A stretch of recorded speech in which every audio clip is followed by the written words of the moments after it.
Iran war, have you been frustrated with Secretary Hegseth because of the advice he gave you early on in the war and how it's turned out? I think he's done a great job. We've pretty much destroyed their military. They want to meet, and we're meeting. We'll see what happens. There's a chance we can make a deal.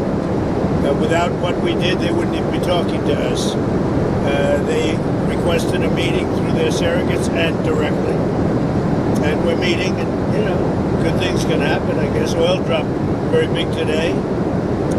Stock markets, as of about an hour ago, was like through the roof. But no, they requested a meeting. They would not have requested the meeting if we were doing poorly. The only reason they want to meet is because we've been hitting them very hard. Yeah. How much patience do you have left with Iran, sir? I have plenty of time. Plenty of time. Their whole shoreline's wiped out. The strait is in very good shape.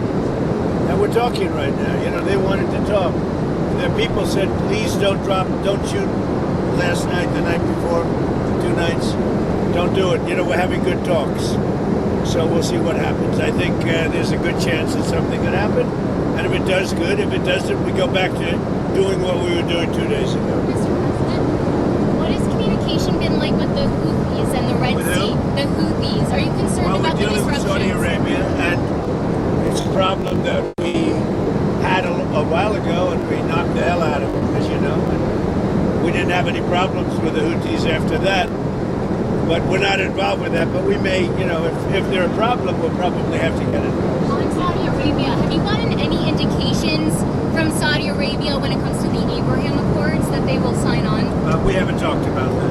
You put out a truth social. Are you concerned about depleted stockpiles if there is a broadening conflict in Iran? We have plenty.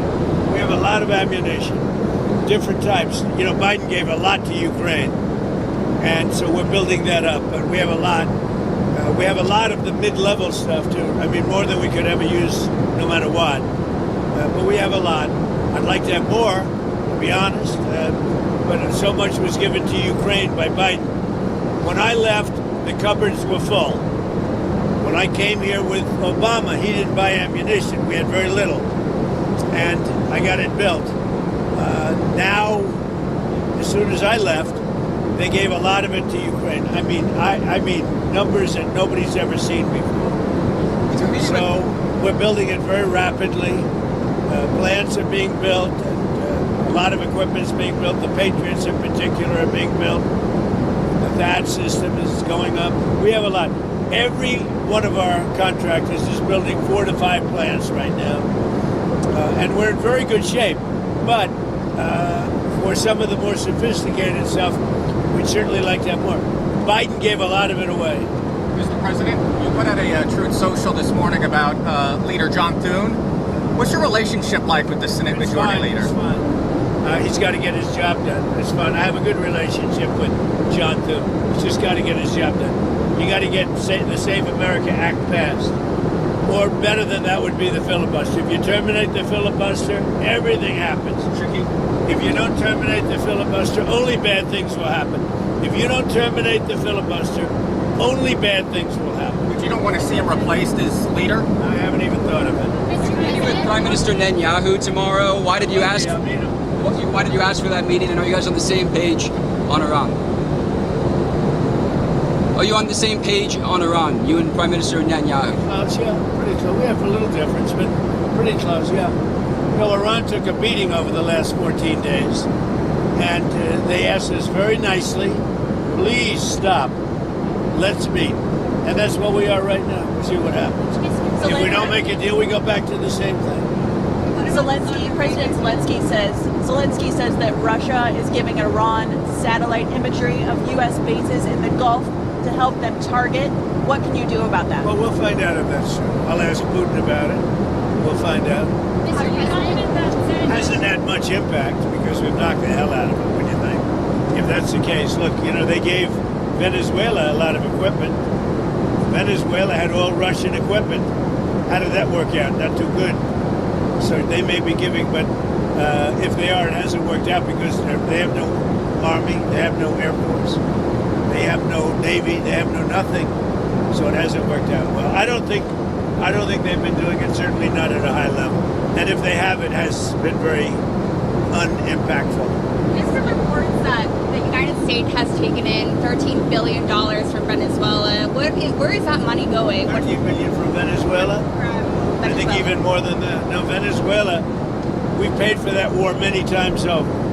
And that'll happen with Iran also. We paid for the war many times over. But where is that money going? Which, by the way, no other president can say that for a long time. Okay? When was the last president they could say that? So we had a cost of Venezuela. We paid for it many, many times over. And now, as you know, we have a very good relationship with Venezuela.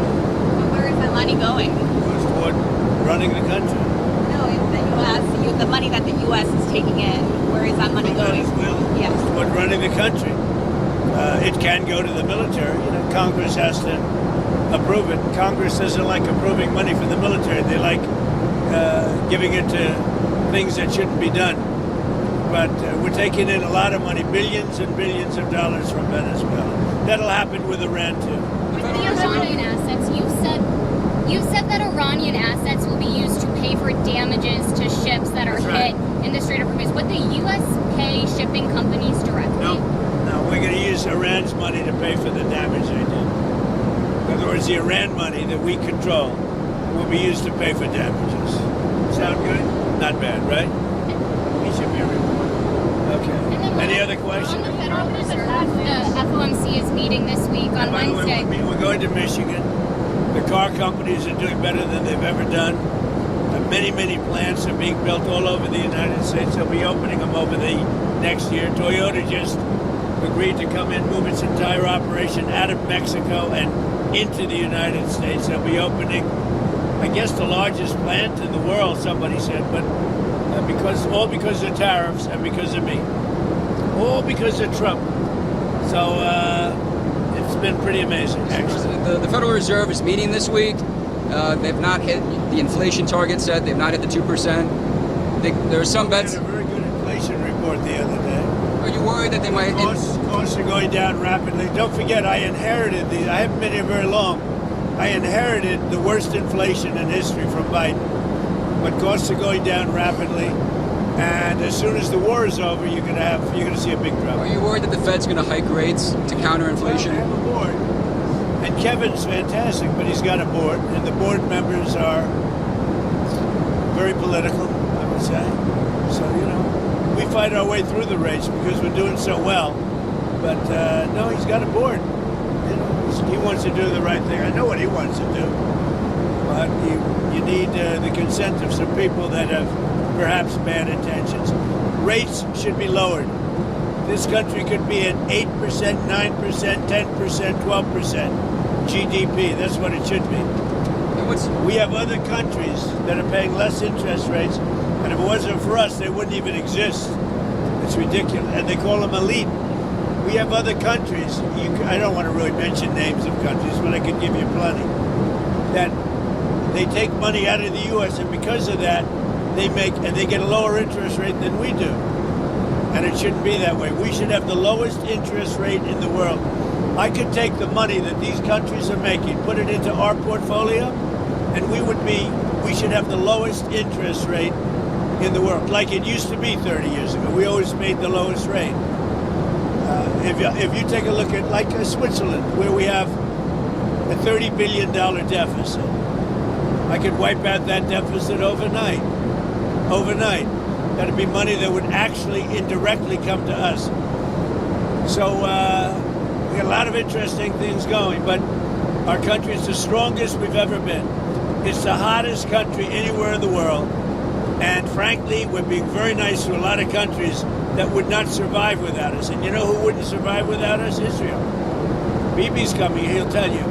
If I didn't get involved and if I didn't blow up those essentially soon-to-be nuclear weapons, the dust, as I call it, Israel would have been terminated months ago and years ago if I didn't terminate the Obama horrible agreement. Prime Minister Netanyahu does disagree with you on the F-35s to Turkey. Are you going to tell Prime Minister Netanyahu opposes sending F-35s to Turkey? Are you going to tell him? Look, Turkey's been a great ally for me. I think he's done a very good job. did a good job with Syria. He's a friend of mine, and nobody tells me what we should be selling and not. Turkey has been a tremendous ally for me. It was up to Turkey. Turkey's not a big fan of Israel. You know that, right? And not a big fan of Bibi.